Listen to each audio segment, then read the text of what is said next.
Celestial, Padre, gracias te damos por darnos una vez más vida, por darnos el aliento, por darnos salud. Espíritu Santo, para, Señor, concentrarnos en ti, convocarnos según tu nombre, Señor Celestial.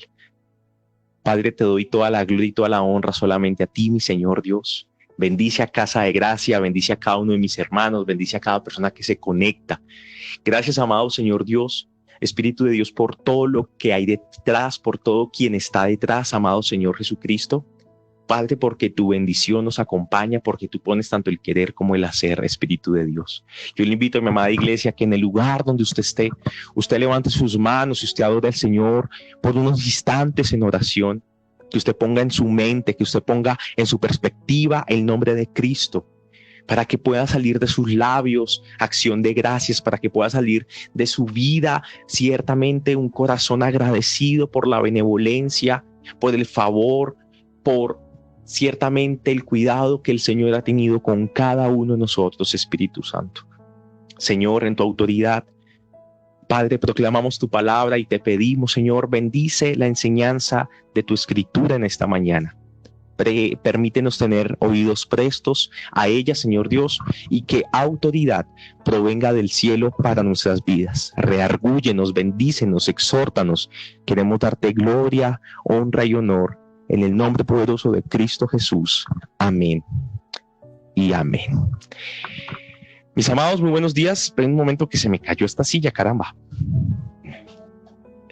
Muy buenos días a todos. Casa de Gracia, el Señor les bendiga. Gracias por conectarse con el favor de Dios.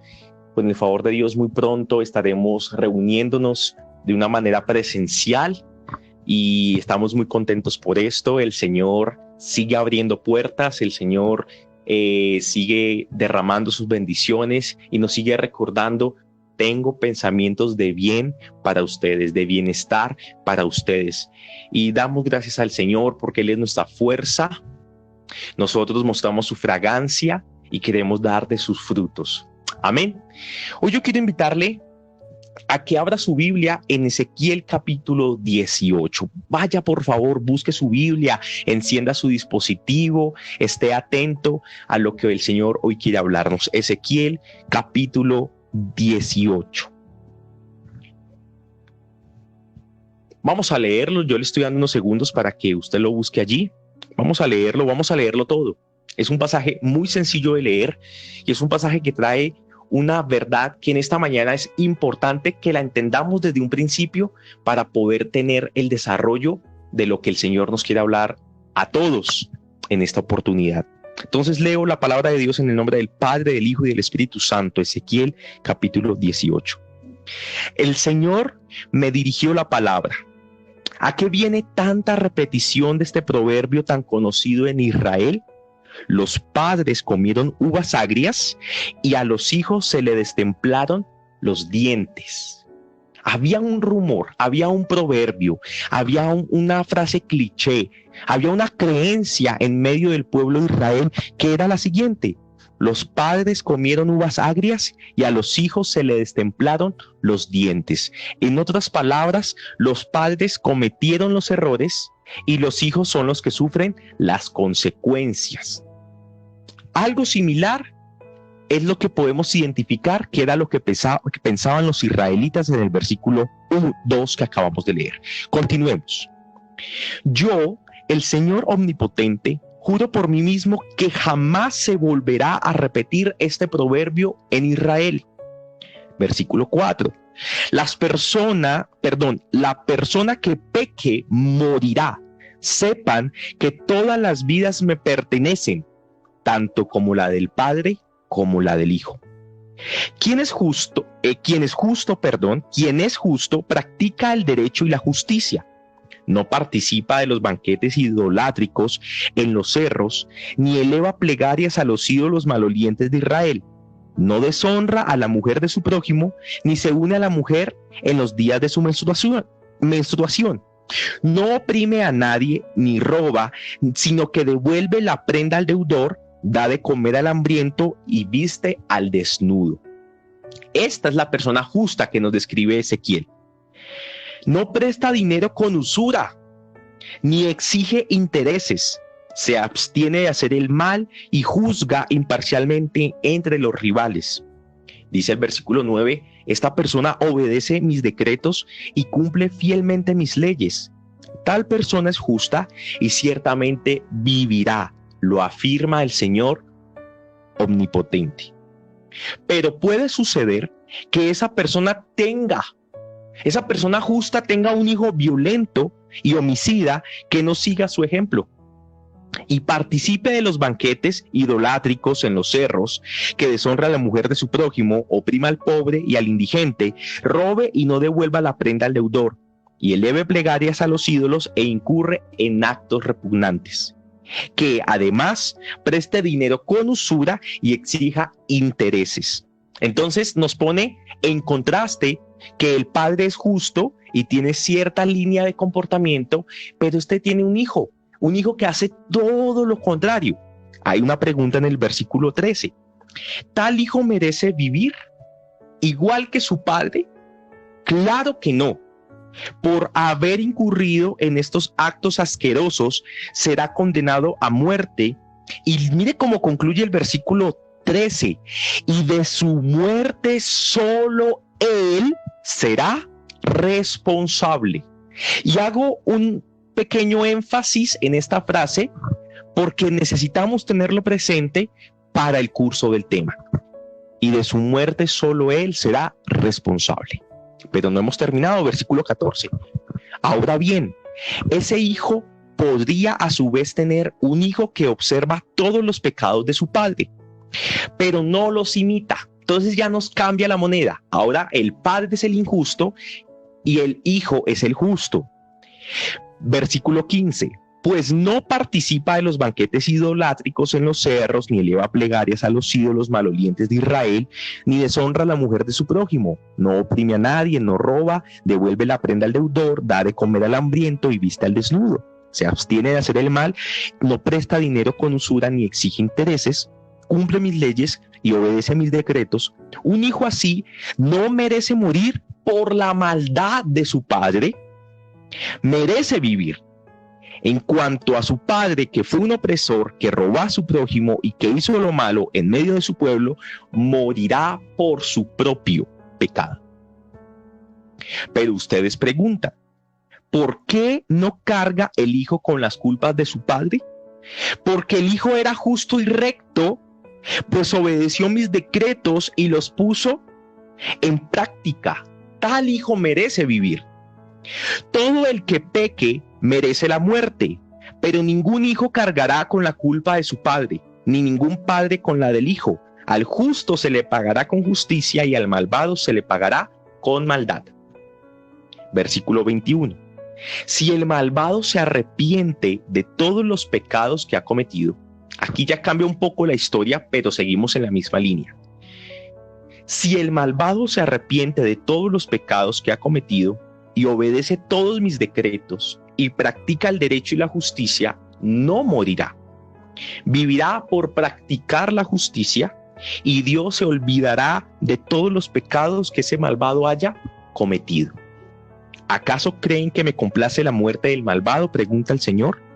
¿No quiero más bien que abandone su mala conducta y que viva? Yo, el Señor, lo afirmo.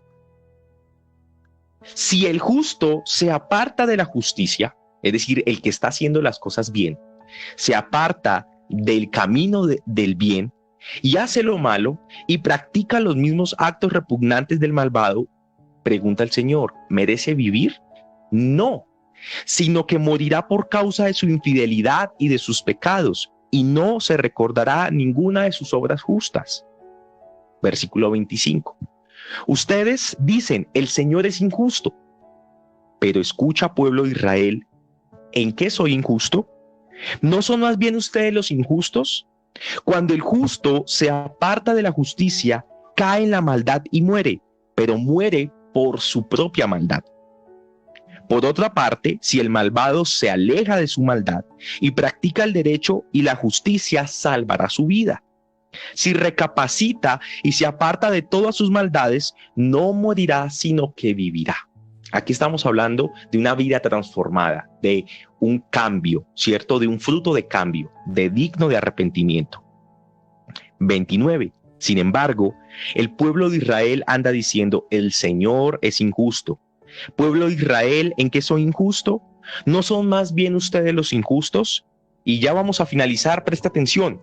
Por tanto, a cada uno de ustedes, los israelitas, los juzgaré según su conducta.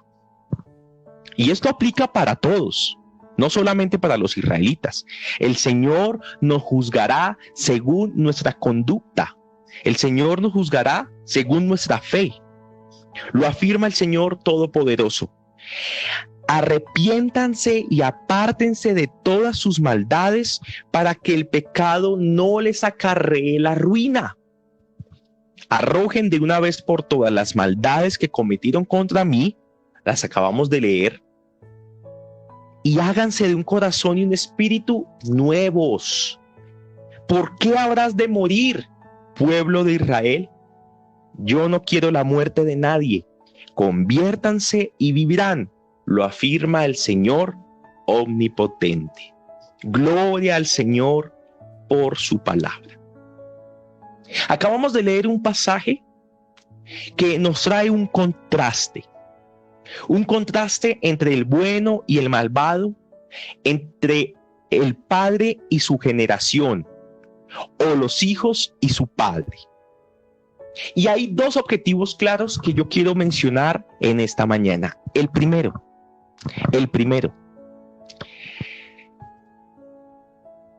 somos responsables ante Dios de una manera individual. Somos responsables ante Dios por nuestra fe, por nuestra conducta, de una manera individual. En Israel había una creencia, y la creencia era que ellos estaban padeciendo lo que estaban padeciendo, que Jerusalén iba a ser destruida, que sus circunstancias eran nefastas por el pecado de sus padres, ignorando por completo la responsabilidad de sus propios pecados. Y hay una ambigüedad que no quiero que nos confunda, sino que más bien nos aclare este tema. Hay un contexto. La destrucción de Jerusalén estaba pronta a venir, ¿sí? Estaba pronta a llegar. Y Dios dice que este castigo del presente, que esto que se estaba viviendo en el presente, ciertamente era el pago por el deterioro de la moral y de la relación de las generaciones anteriores para con Dios. En otras palabras, si lo que estaba viviendo Israel no solamente era por los pecados de la generación actual, sino por los pecados de la generación anterior. En ese aspecto, Israel no se equivoca, y por eso es que estaba hablando que los padres comieron las uvas agrias, pero fueron los hijos quienes se les destemplaron los dientes. Es decir, mis papás fueron los que se portaron mal y ahora nosotros somos los que venimos a pagar los platos rotos. El Señor dice, en otras palabras, que ciertamente lo que vivimos ahora sí es por la decadencia de un pasado, pero que ellos saldrán absueltos por su propia justicia o estarán en camino de perdición por su propia maldad. Lo primero es que somos responsables de manera individual ante el Señor. Pero lo segundo es que sí es verdad que con frecuencia sufrimos los efectos de los pecados por aquellos que nos precedieron. Claro, los hijos sufren las consecuencias de los pecados de sus padres, por supuesto. Pero Dios lo que quiere dar aquí a entender es que no nos castiga por el pecado de otros. Lo que pasa es que el pecado propio arrastra, mi amado. Y el pecado propio arrastra con nosotros la familia, tristemente. Cuando el hombre o la mujer, ¿cierto?, son infieles en medio del matrimonio, pues eso arrastra a toda la familia. Fue el pecado de uno, pero eso arrastra a toda la familia.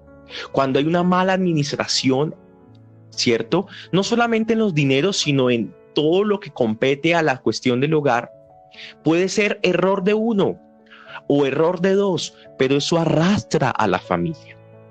Lo que Dios quiere decir es que sí, ciertamente el pecado del malvado afecta a los demás no serán castigados por el pecado del otro, sino que cada quien responderá ante Dios por su propia conducta, por sus propias decisiones, por su propio actuar.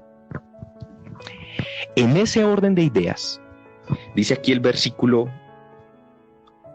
30 de Ezequiel 18, por tanto a cada uno de ustedes los israelitas los juzgaréis según su conducta, lo afirma el Señor Omnipotente. Arrepiéntanse y apártense de todas sus maldades para que el pecado no les acarree ruina. Ahora, como estamos en un pasaje de contraste, lo que yo quiero dar a entender en esta mañana es que así como el pecado de uno arrastra a los demás en ciertos aspectos, en ciertas consecuencias, que es diferente al castigo de Dios, ¿sí me explico? Es diferente al castigo de Dios. De la misma manera,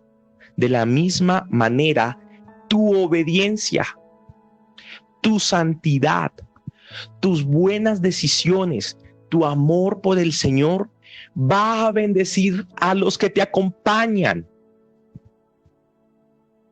Si cada uno es responsable ante Dios de manera individual y no vamos a ser castigados por los pecados del otro, no puedo dejar de obviar y no podemos tampoco dejar de lado que nuestra obediencia, nuestro amor por el Señor, nuestra buena conducta, así como nos bendice a nosotros, va a bendecir a nuestra familia.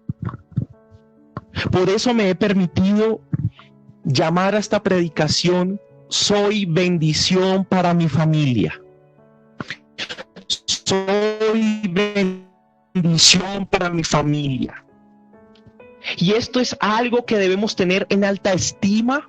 Esto es algo que debemos tener en una buena consideración, tanto los padres como los hijos, como los hermanos, como los tíos, como los primos, según nuestra posición con respecto a nuestro prójimo. Soy bendición para mi familia. Y no lo estoy preguntando, debemos afirmarlo.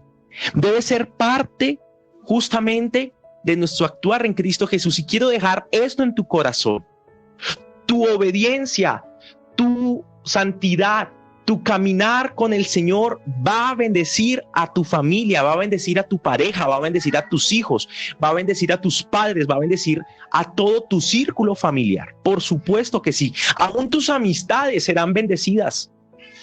Tus vecinos serán bendecidos por tu buen andar, por tu amor para con el Señor. ¿Y cómo logramos ser bendición para nuestras familias? Quiero que me acompañe. Ahora vamos a basar nuestro estudio en el libro de Josué capítulo 1. Búsquelo, por favor. Josué capítulo 1 y capítulo 2, con el favor del Señor en estos minutos, es el pasaje que va a proveer o que va a seguir dando nuestra enseñanza. Josué 1. Moisés murió. El hombre que había liderado al pueblo de Israel, que lo había sacado de Egipto y que lo había llevado por el desierto durante 40 años. Un hombre que hablaba cara a cara con Dios, que obraba milagros, que tenía autoridad, que era un intercesor, que era un hombre manso, que era un hombre humilde, paciente, que aprendió a trancazos justamente, sí. Fue un hombre que llevó hasta Israel al punto en que a Josué se le entrega el mando. Y Josué no la tenía fácil. En primer lugar, porque el lugar que había dejado Moisés era un lugar muy grande, con una gran expectativa, con una inmensa labor. Llenar los zapatos de Moisés No iba a ser una tarea fácil, pero el Señor decide escoger a Josué y le dice: ahora te toca a ti, porque aunque el hombre de Dios haya fallecido, la obra del Señor tiene que continuar. Tiene que continuar. Y en medio de esta cuestión, de este panorama que le pinta Dios a Josué, el Señor le habla de la siguiente manera en el versículo 6, Josué 1:6. Sé fuerte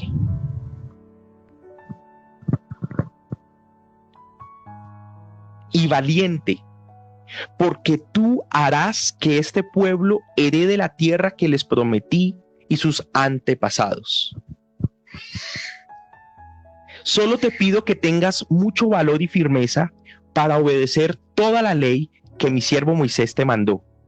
No te apartes de ella para nada, solo así tendrás éxito donde quiera que vayas. Recita siempre el libro de la ley y medita en él de día y de noche. Cumple con cuidado todo lo que en él está escrito. Así prosperarás y tendrás éxito. Sé fuerte y valiente, porque tú harás que este pueblo herede la tierra que les prometí a sus antepasados. Tú harás, dice el versículo 6, que este pueblo herede la tierra. Solo te pido que tengas mucho valor y firmeza para obedecer toda la ley que mi siervo Moisés te mandó. No te apartes de ella para nada, solo así tendrás éxito donde quiera que vayas. Miren estas palabras que lanza Dios para Josué. Tú harás que este pueblo tenga éxito. No sé si me estoy haciendo entender. En un hombre estaba la responsabilidad que un pueblo tuviese éxito, prosperidad y victoria.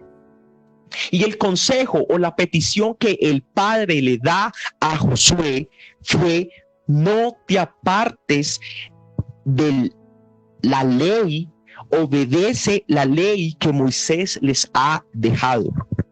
Recita siempre el libro de la ley, medita en él de día y de noche, cumple con cuidado todo lo que en él está escrito.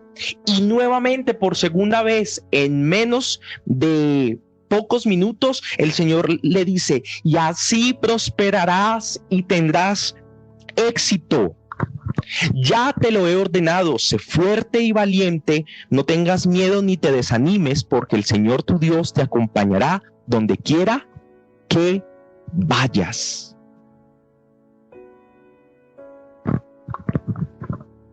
El primer punto que quiero dejar en tu corazón, la primera idea que quiero dejar en tu mente, mi amada iglesia, es que mi obediencia bendice a mi familia. ¿Cómo logro ser de bendición para mi familia? Por medio de mi obediencia a la palabra del Señor. Qué bueno es saber que si Josué era un hombre íntegro, que se mantenía firme en la palabra del Señor, contemplándola para obedecerla todos los días de su liderazgo con el pueblo, dice el versículo 8 y el versículo 7, tendrás éxito, prosperarás en donde estés y a donde vayas. No solamente iba a triunfar Josué, no solamente iba a vencer Josué, no solamente la corona iba a ser para un hombre, todo el pueblo iba a tener éxito y todo el pueblo iba a tener bendición. Cuando nosotros nos sometemos a la palabra del Señor, que quiero por favor exhortarle a que entendamos lo siguiente: en la palabra del Señor tenemos guía y orientación para todos los aspectos de nuestras vidas, para todos los aspectos y actitudes que debemos tener para afrontar las circunstancias que a diario tenemos que vivir. Aquí hay instrucción tanto para el casado como para el soltero, tanto para el emprendedor como para el empleado, Aquí hay instrucción tanto para vivir en familia como para trabajar en una empresa. Aquí hay instrucción ciertamente para gobernar una nación como para ser siervo de un rey. Aquí hay instrucción para no fijarnos en las cosas de este mundo, sino para tener una visión mayor y contemplar lo espiritual, lo celestial y lo valioso. ¿Por qué era importante que Josué se sometiese y fuese obediente a la palabra de Dios, a la instrucción del Señor? Porque el Señor le dice, si tu liderazgo, que es terrenal, se somete a mi liderazgo, que es celestial, en todo lo que emprendas vas a prosperar y arrastrarás a los tuyos con este éxito, con esta prosperidad. Josué tenía una promesa, versículo 5, durante todos los días de tu vida, nadie será capaz de enfrentarse a ti. Así como estuve con Moisés, también estaré contigo. No te dejaré y no te abandonaré, porque el Señor no abandona, porque el Señor no deja a quienes cuyo corazón confían y se refugian en Él. Una persona que se deleita en la palabra del Señor y que con todo su corazón busca agradar al Padre, siempre tendrá la presencia del Espíritu Santo, la compañía del Espíritu Santo y la bendición del Espíritu Santo. Y como dice el Salmo capítulo 1, esta persona será bienaventurada, porque se asemeja a un árbol plantado junto a corrientes de agua, que da su fruto a tiempo y que su hoja no cae, y que todo lo que emprende prospera. Todo lo que emprende prospera. Así como la desobediencia, así como las malas decisiones han metido no solamente tu vida, sino a toda tu familia en nefastos problemas, un corazón dedicado al Señor, un corazón propicio a agradar al Padre, un corazón que se deleite en la palabra del Señor y dice, yo quiero obedecer, va a ser un corazón que va a bendecir a su familia. ¿Qué tal un caballero con el precepto en su corazón? Como dice Hebreos, para todos sea honroso el matrimonio. Traten a su esposa como a vaso más frágil. ¿Qué va a pasar? ¿Qué va a pasar si la mujer decide en su corazón cumplir la palabra del Señor, de tener una actitud suave y apacible? ¿Qué va a pasar con los hijos que deciden obedecer el mandamiento, honra a tu padre y a tu madre? ¿Qué va a pasar? Pues vamos a vivir en la bendición del Señor, y los hijos serán bendición para sus padres y los padres serán bendición para sus hijos. Pienso en el padre de familia, pienso en la madre cabeza de hogar, pienso en los futuros papás, pienso en los hijos. Y quiero hacerles unas preguntas. Entre los que están viendo esta predicación, en los que están atentos, en los que han dispuesto su corazón, ¿hay alguien desanimado? ¿Hay alguien desorientado? ¿Desgastado por los afanes de la misma familia? ¿Hay alguien, algún papá, alguna mamá o algún hijo que se sienta sin fuerzas por la batalla que ya le ha tocado venir librando durante muchos años? Muchos años. Yo quiero decirte algo en esta mañana. Aunque cada quien es responsable ante Dios, tu hijo, tu hija tiene que darle cuentas a Dios. Tu vida, la vida de tu esposa, la vida de tu esposo, tienen que darle cuentas a Dios de una manera individual. En medio de tu desánimo, en medio de tu desgaste, en medio de tus pocas fuerzas,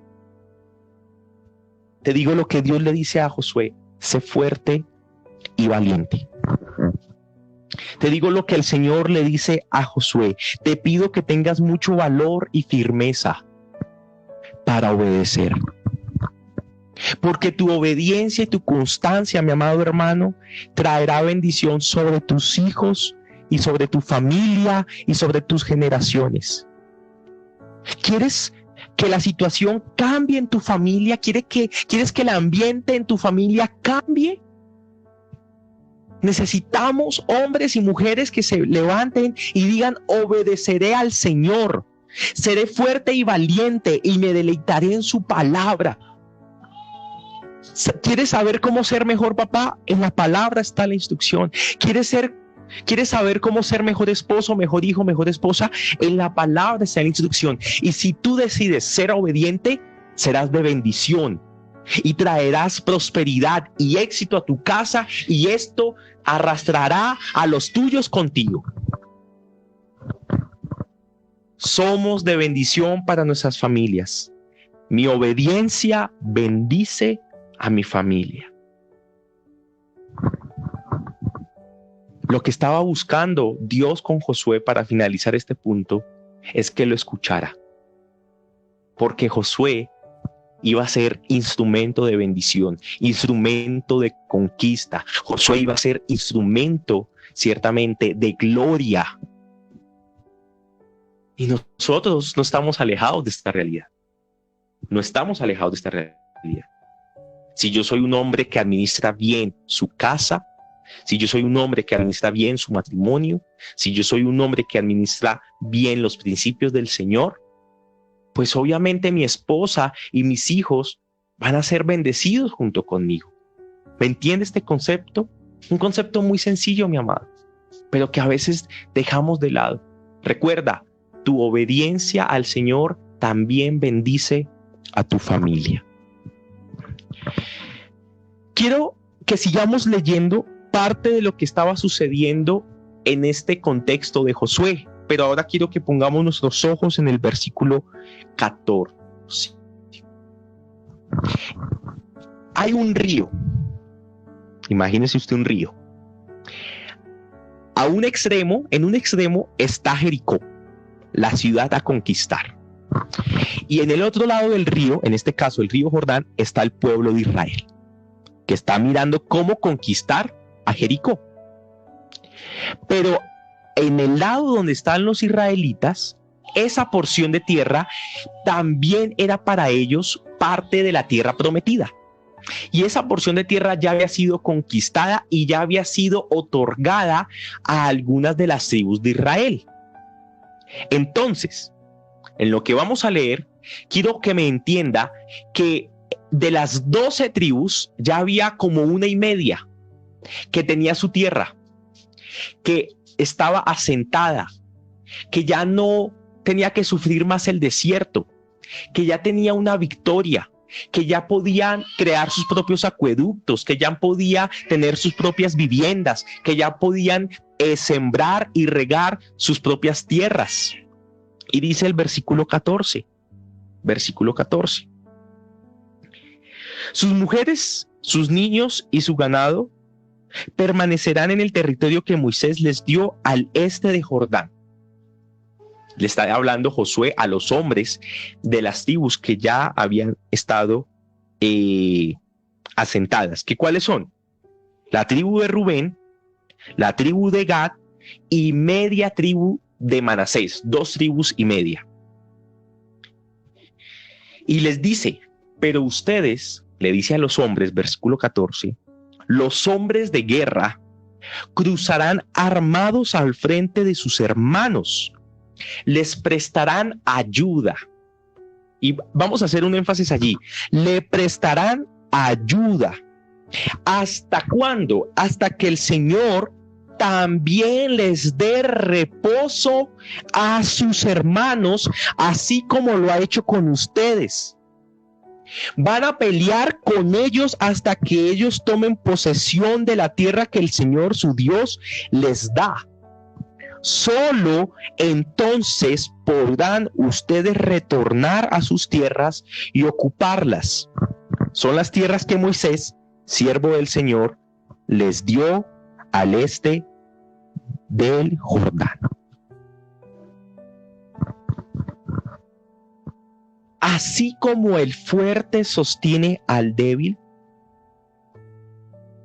el que va un paso más adelante en el progreso de la vida no sigue adelante sin antes mirar atrás y extender su brazo para ayudar a subir al que viene detrás de él. Cuando hablamos que somos bendición para nuestra familia, soy de bendición a mi familia, ¿cómo bendigo a mi familia?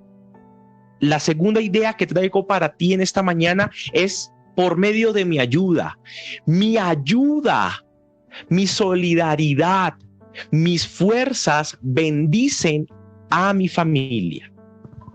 Bendicen a mi familia. Hasta que en todas las tribus tuviesen su porción, nadie podría disfrutar de la propia. ¿Usted está entendiendo esto? Ya habían 2 tribus y media asentadas. Podían dormir tranquilos, ya habían derrotado a sus enemigos, ya la guerra no era necesaria, ya habían triunfado, ya el desierto había quedado atrás. Pero ¿qué pasaba con las otras restantes? ¿Qué pasaba con las otras tribus que todavía les tocaba seguir caminando, cruzando ríos, derribando murallas para poder conquistar las tierras de la promesa? Les dice Josué a los hombres, les dice: ustedes que ya están establecidos no disfrutarán de su tierra hasta no ayudar a sus hermanos a que también ellos estén bien. Hasta que ellos también estén bien. Las familias necesitan ser restauradas, mis amados, en este aspecto. Hay contrastes. Miren, hay familias muy unidas. Hay familias muy amorosas que se ayudan los unos con los otros, que son prioridad. Pero hay otras familias que yo sé que también por el mismo pecado, de pronto el genio o las disensiones o las murmuraciones, tantas cosas que afectan a las familias están divididas. Y mientras que uno está muy bien, los otros están muy mal. Y los que están bien no están ayudando a los que están mal. Esto no agrada al Señor. El Señor lo que busca es unidad en medio de nuestras familias. Claro, unir fuerzas para lograr algo en común. En una oportunidad, Pablo, en las instrucciones que le da a Timoteo, eso está en 1 Timoteo 5:4, 1 Timoteo 5:4, dice: si una viuda tiene hijos o nietos, que sean ellos los primeros en cumplir sus obligaciones con su propia familia y correspondan así a sus padres y abuelos, porque esto agrada a Dios. Porque esto agrada a Dios. ¿Qué está diciendo Pablo? La iglesia del primer siglo tenía una demanda: cuidar de las viudas y de los huérfanos. Parte de los fondos era para que ni la viuda, que había quedado sin esposo, sin fuerza laboral en su hogar, ni los huérfanos, muy posible niños que tampoco podían trabajar y que sus padres habían muerto, podían quedar desprotegidos. Pero en este contexto está diciendo: si la viuda tiene hijos o si la viuda tiene nietos, son ellos los primeros que tienen que hacerse cargo de las viudas y no darle esa responsabilidad a la iglesia. No darle esa responsabilidad a la iglesia. ¿Cuántos hijos desagradecidos hemos visto con sus padres? ¿Y cuántos hijos, a pesar del maltrato y de pronto de las malas cosas que hicieron sus papás, aún en su vejez los siguen cuidando? Esto es lo que agrada al Señor, porque nosotros no tomamos retribución o venganza alguna, y menos con nuestros padres. ¿Qué nos dice la palabra en esta mañana? Que debemos apoyar según nuestras posibilidades, que estemos siempre al servicio del otro, que nunca le cerremos la puerta a un hermano, que nunca le cerremos la puerta a un familiar, que nunca le cerremos la puerta a alguien que necesita de nuestra ayuda, porque mi familia será bendecida por mi ayuda, por mi fuerza, por lo que yo puedo otorgarle. Esto lo podemos hablar de una manera general y entiendo que en cada uno de nosotros hay un caso específico que necesita ser mirado con un mayor detalle, con una mayor atención, porque a veces la persona que necesita ayuda no se deja ayudar. A veces la persona a la cual queremos servir no se deja servir. Por eso yo en esta mañana quiero decirles, hagamos lo que esté a nuestro alcance, porque nuestro servicio puede cambiarle la vida a alguien más. ¿Cuál fue la respuesta? ¿Cuál fue la respuesta de los israelitas con respecto a este asunto? Versículo 16. Ellos le respondieron a Josué: nosotros obedeceremos todo lo que nos has mandado e iremos a donde quiera que nos envíes. Nosotros obedeceremos todo lo que nos has mandado e iremos a donde quiera que nos envíes. Te obedeceremos en todo, tal como lo hicimos con Moisés. Lo único que pedimos es que el Señor esté contigo como estuvo con Moisés. Y estos israelitas fueron y pelearon junto con sus hermanos. Muchos dieron su vida para que otros estuviesen mucho mejor. Y en este aspecto los mayores debemos ayudar a los menores. Los que tenemos fuerzas tenemos que ayudar a los que están débiles.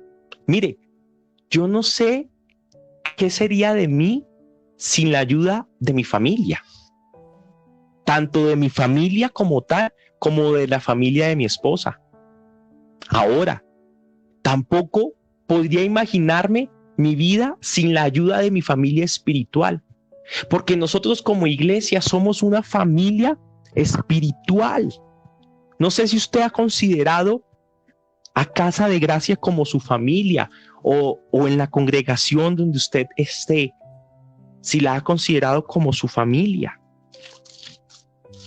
Efesios capítulo 2, versículo 19 dice: por lo tanto, ustedes ya no son extraños ni extranjeros, sino conciudadanos de los santos y miembros de la familia de Dios. Y miembros de la familia de Dios. Muchos vienen a la iglesia por una ayuda y se la hemos dado. Después de tener la ayuda, se han ido. No importa. No importa. Pero no busquemos a Dios por interés. No busquemos la ayuda de nuestro hermano por interés. Y nosotros no significa que vayamos a dejar de dar porque hayan solamente personas interesadas por lo material y no por lo espiritual. En medio de nuestras posibilidades, seguiremos ayudándonos. ¿Cómo somos de bendición para nuestra familia, mi amada iglesia? Por medio de la fuerza que Dios te ha dado a ti, por medio de la capacidad que Dios te ha dado a ti. Bendice tanto a tu familia de sangre como a tu familia espiritual. Bendícela, bendícela. ¿Tienes para dar dinero? Da dinero. ¿Tienes para dar algún don? Da del don. ¿Tienes para dar de algún servicio? Da el servicio. Lo que tengas en tu mano, ponlo al servicio de los demás para que todos progresemos como iglesia de Dios, como familia de Dios y en tu propia familia de sangre. Yo le doy honra al Señor y yo le doy gracias al Señor por la familia de sangre, por la familia que he ganado cuando me casé con Camila y por la familia que tengo por ser cristiano, porque gracias a esa familia en común podemos ayudarnos, podemos progresar, podemos ciertamente aligerar muchas cargas. Tenemos que orar por la reconciliación de las familias. Tenemos que orar y persistir en este llamado. Amén. Gloria al Señor. Para finalizar, el tercer pensamiento que tengo para ustedes en esta mañana, en nuestra predicación, en nuestro tema que se llama Soy bendición para mi familia, está en el capítulo 2 de Josué. Por favor, vamos a leerlo. Josué capítulo 2. Luego Josué, hijo de Nun, envió secretamente desde Sitín a 2 espías con la siguiente orden: vayan a explorar la tierra, especialmente Jericó. Y cuando los espías llegaron a Jericó, se hospedaron en la casa de una prostituta llamada Rahab. Pero el rey de Jericó se enteró que de que 2 espías israelitas habían entrado esa noche en la ciudad para reconocer el país. Así que le envió a Rahab el siguiente mensaje: echa fuera a los hombres que han entrado en tu casa, pues vinieron a espiar nuestro país. Pero la mujer, que ya había escondido a los espías, le respondió al rey: es cierto que unos hombres vinieron a mi casa, pero no sé quiénes eran ni de dónde venían. Salieron cuando empezó a oscurecer, a la hora de cerrar las puertas de la ciudad, y no sé a dónde se fueron. Vayan tras ellos, tal vez les den alcance. Obviamente, esto era una coartada. Los espías estaban aún escondidos en la terraza en la casa de Rahab, pero este es el mensaje que ella le da al rey de su pueblo. ¿Pero por qué? ¿Por qué Rahab toma esta actitud? ¿Por qué defiende a los espías del pueblo enemigo? Dice el versículo 6. En realidad la mujer había llevado a los hombres al techo de la casa y los había escondido entre los manojos de lino que allí secaba. Los hombres del rey fueron tras los espías por el camino que lleva a los vados del río Jordán. En cuanto salieron, las puertas de Jericó se cerraron para no darles escapatoria.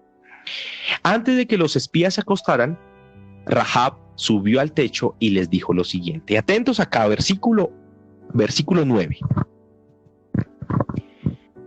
Yo sé que el Señor les ha dado esta tierra. Miren esta convicción que tenía Rahab. Y por eso estamos aterrorizados. Todos los habitantes del país están muertos de miedo entre ustedes. Tenemos noticias de cómo el Señor secó las aguas del Mar Rojo para que ustedes pasaran después de haber salido de Egipto. Esto fue 40 años antes. Y Rahab todavía lo cita. También hemos oído cómo destruyeron completamente a los reyes amorreos, Sihón y Og, al este del Jordán. Por eso estamos todos tan amedrentados y descorazonados frente a ustedes, le dice Rahab a los espías. Yo sé que el Señor y Dios es Dios de dioses, tanto en el cielo como en la tierra. Mire lo maravilloso que presenta aquí Rahab. Yo sé que su Dios es el Dios de todos los dioses. Es el Dios todopoderoso. Es el Dios que les ha dado la victoria. Es el Dios el que les ha abierto caminos y es el Dios que aún les va a permitir derrotarnos a nosotros. Mire la confesión de esta mujer.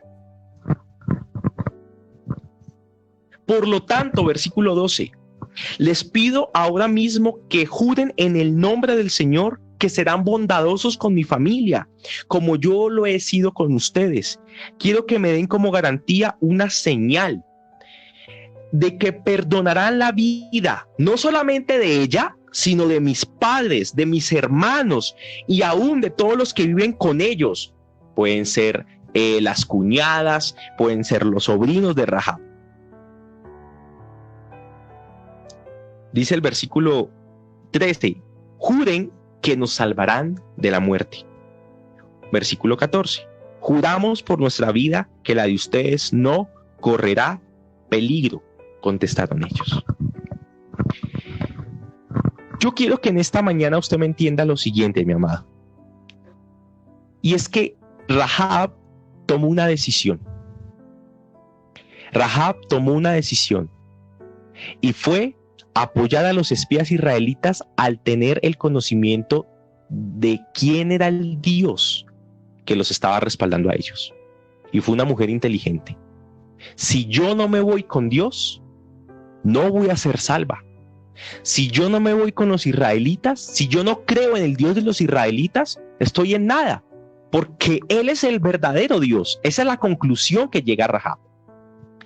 Y cuando llegan los espías a la puerta de Rahab, simplemente aquí podemos evidenciar la gracia del Señor, porque los espías hubiesen podido llegar a cualquier otra casa, pero esta mujer había escuchó que había un Dios todopoderoso que estaba salvando a los israelitas, que estaba abriéndoles camino y que estaba derrotando a todos sus enemigos.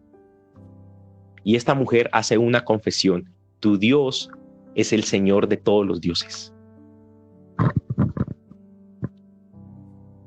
Rahab tenía dos opciones: decidirse por el rey de los cananeos o decidirse por el rey de los israelitas, que es Dios. Ella tomó la mejor decisión. Y esta historia de Rahab es muy interesante y nos sirve mucho de ilustración para entender varias cosas. Primero, que el evangelio y el nombre de Dios llega de muchas maneras a la vida de las personas. En este momento Rahab estaba aterrorizada, estaba escondiendo a los espías que eran enemigos de su pueblo. Los soldados cananeos podían matar a Rahab si descubrían que ella les estaba mintiendo. Y ella decide echar todas las suertes justamente en apoyar a los israelitas. Y yo en esta mañana quiero declarar justamente lo siguiente: bendita las circunstancias que nos suceden, buenas o malas, pero que nos hacen encontrar con la gracia de Cristo. Con la gracia de Cristo. Rahab fue una mujer valiente que al escuchar y ver el poder de Dios para con los hebreos, reconoce en su corazón ciertamente que este era el verdadero Dios. Y al tener muchos ídolos, los desecha y dice: ustedes ídolos no sirven para nada, porque los amorreos han confiado en sus dioses, los filisteos han confiado en sus dioses, porque los heteos han confiado en sus dioses y de nada les ha servido. Pero los israelitas han confiado en su Dios y van de victoria en victoria. Pues yo tomo hoy la decisión de servir también al Dios de los hebreos, dice Rahab. Dice Rahab. El tercer pensamiento con respecto a la predicación o al tema que estamos viendo en esta mañana, mi amado, es el siguiente: mi decisión por Cristo bendice a mi familia. Y gloria al Señor por eso. Hay una sola persona en tu casa que cree en Jesús con todo su corazón y eres tú. Tu familia es bendecida. Tu familia es bendecida. Aquí vemos a una sola creyente, Rahab. Ella fue la que se expuso, pero gracias a lo que yo quiero que vayamos en esta mañana a entender es que gracias a su decisión por Dios, su familia también fue libre de la muerte. Ella incluyó la bendición que caía sobre Rahab, también incluyó a su familia. Fue tal así la decisión de Rahab que Rahab es ascendiente, antepasado del linaje de Jesucristo. Por la vida de esta mujer viene nuestro Salvador a nacer en un pesebre en la ciudad de Belén. Se venía una guerra, una desolación para Jericó, una destrucción para todo Canaán, pero Rahab fue salva por tomar su decisión en seguir al Shaddai, el Todopoderoso. Vemos en el versículo 17 y en el versículo 19, así como ya hemos experimentado, que su decisión afectó, bendijo a su familia. Versículo 17. Los hombres le dijeron a Rahab: ¿quedaremos libres del juramento que te hemos hecho? Sí, cuando conquistemos la tierra, no vemos este cordón rojo atado a la ventana por la que nos bajas.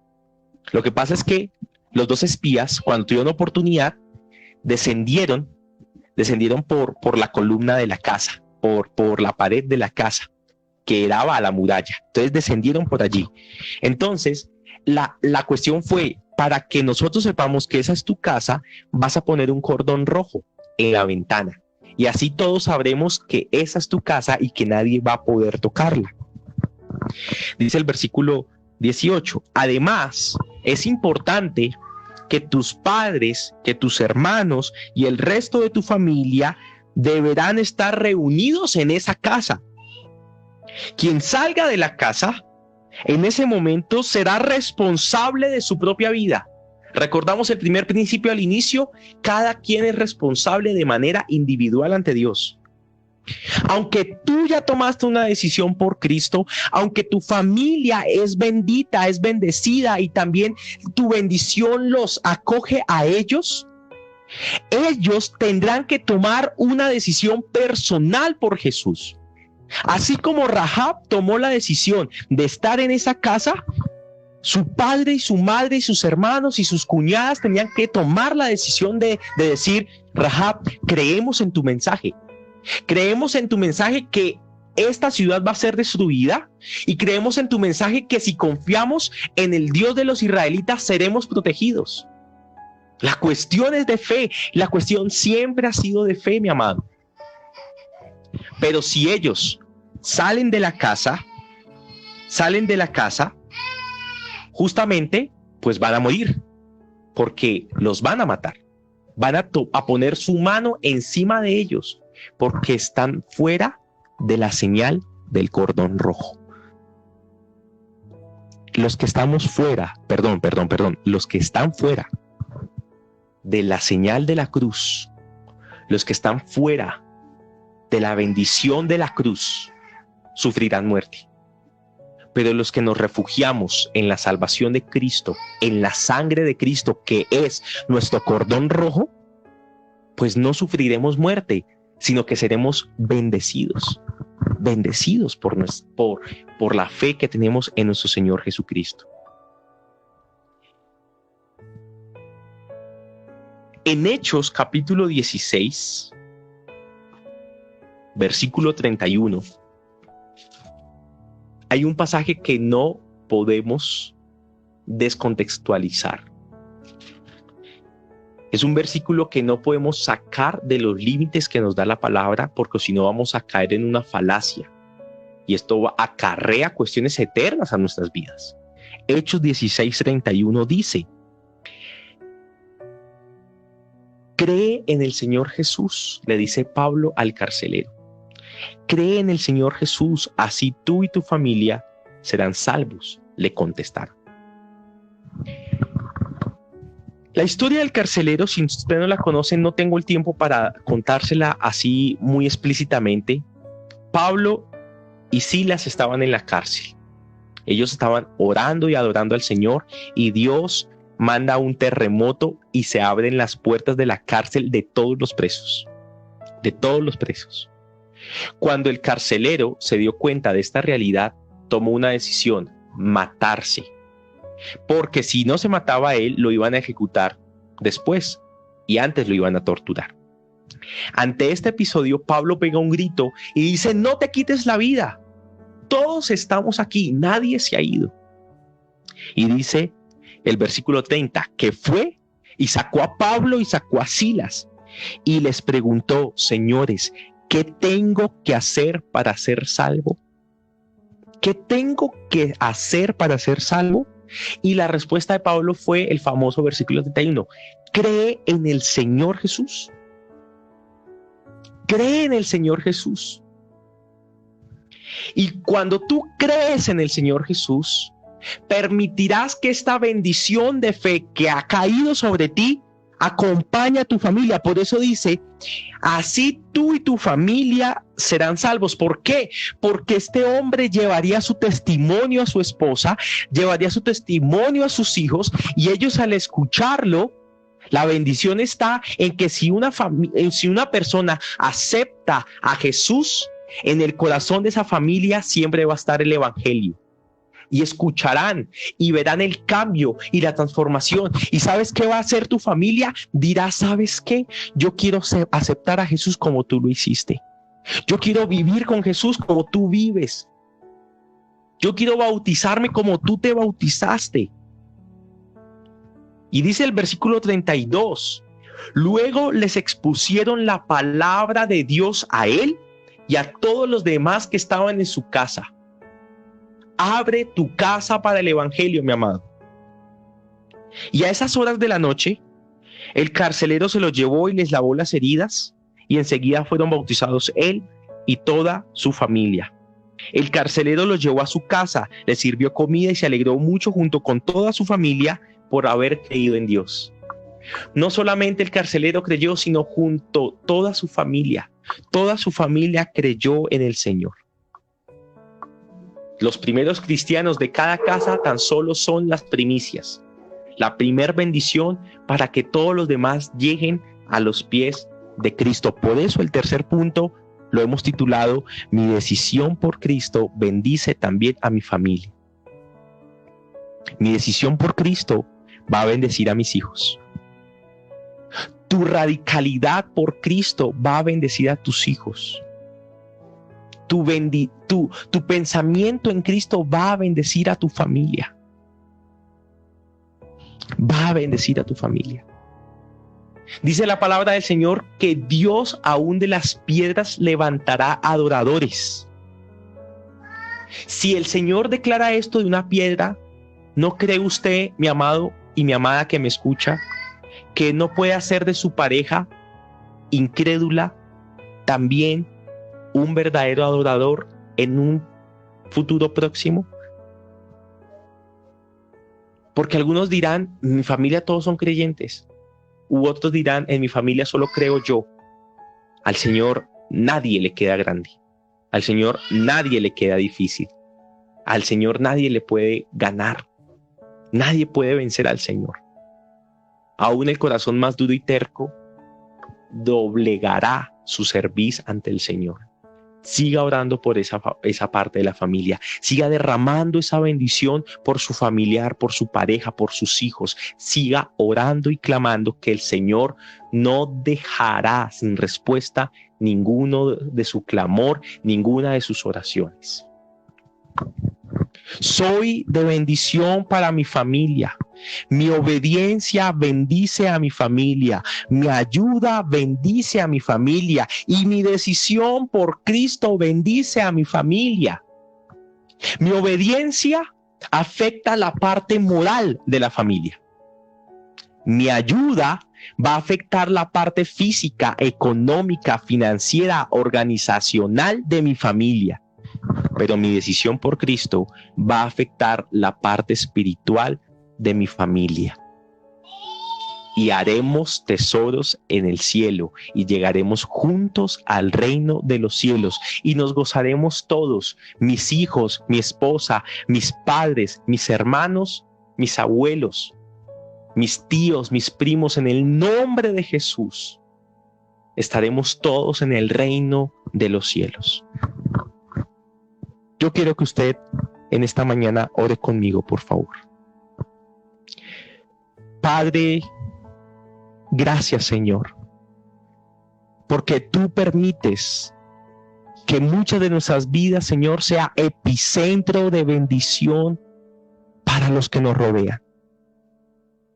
Permítenos, Señor, ser conscientes que nuestro pensamiento en ti, que nuestra obediencia a ti, Señor, será de bendición para nuestras generaciones. Te pido, Espíritu Santo de la gloria, que seas tú, Señor, trayendo la convicción en la vida de mis hermanos con respecto a la palabra que tú en esta mañana nos has permitido compartir por medio, Señor Dios, de esta transmisión, Espíritu Santo. Señor, hoy clamo por padres sabios que bendicen a sus hijos, por matrimonios sabios que bendicen a sus hijos, por hijos sabios que bendicen a sus padres. Hoy yo clamo, Señor Dios, por la ayuda mutua, Señor Dios, entre hermanos, entre cuñados, entre sobrinos y tíos, entre todos los familiares, amado Señor celestial. Que el que tenga, Señor, le dé al que no tiene, que el que tenga más fuerzas ayude al que está débil, Espíritu Santo. Señor, yo te pido que también nuestras decisiones por ti traigan bendición, así como salvaste a la familia de Rahab, así como salvaste a la familia del carcelero, así como tú dices, Señor Dios, que si hay un matrimonio y uno de los dos es creyente y el otro es incrédulo, Padre, el incrédulo es santificado por el creyente, Señor Dios. Yo te doy gracias, Señor Jesucristo. Aleja de nosotros el pecado que trae ruina. Aleja de nosotros el pecado, Señor Dios, que trae maldición. Aleja de nosotros el pecado que no permite, Señor Dios, que avancemos y progresemos. Yo te pido en esta mañana, Padre, que no olvidemos que también tenemos una familia espiritual, que seamos hombres y mujeres, que seamos de bendición para Casa de Gracia, así como Casa de Gracia es de bendición para cada uno de nosotros, amado Espíritu Santo. Yo quiero darte toda la gloria, yo quiero darte toda la honra y todo el honor, en el nombre poderoso de Cristo Jesús. Amén, amén y amén. Que la bendición del Señor siempre esté contigo y con todos los tuyos, mi amado. Que su rostro ciertamente esté sobre el nuestro. Que su luz brille con fuerza sobre cada una de nuestras vidas, de nuestros días. Y que en nuestro corazón siempre invoquemos el nombre de nuestro Señor Jesucristo.